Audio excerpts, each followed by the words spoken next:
The man who the U.S. government says was deported to El Salvador by mistake was reunited with his family in Maryland after being released from custody. As Christian Benavidez reports this morning, his reunion may be short-lived as the Trump administration is now vowing to deport him to East Africa.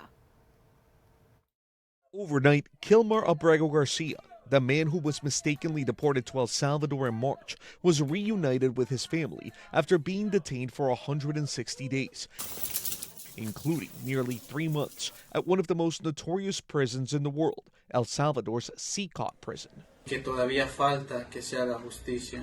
I'm so grateful for them, and I want them to know that we have made a closer step towards justice, but we still need more justice. In a video released by an advocacy group and through a translator, Abrego Garcia thanked supporters and those who prayed for him. He was released from criminal custody on pretrial detention ahead of a federal trial on charges he smuggled immigrants into the U.S., something he denies.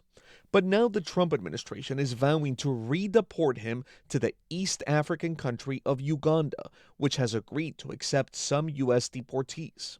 He does still face arrest and deportation by immigration officials. Why? He entered the country illegally back in 2011 and has an active deportation order.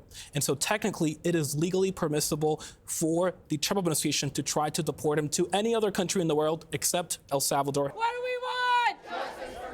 Abrego Garcia's case became a flashpoint for the early days of the second Trump administration's deportation efforts. The Salvadoran national was deported to El Salvador despite a court order he should not be sent there due to safety reasons. ICE called his initial removal to El Salvador an administrative error.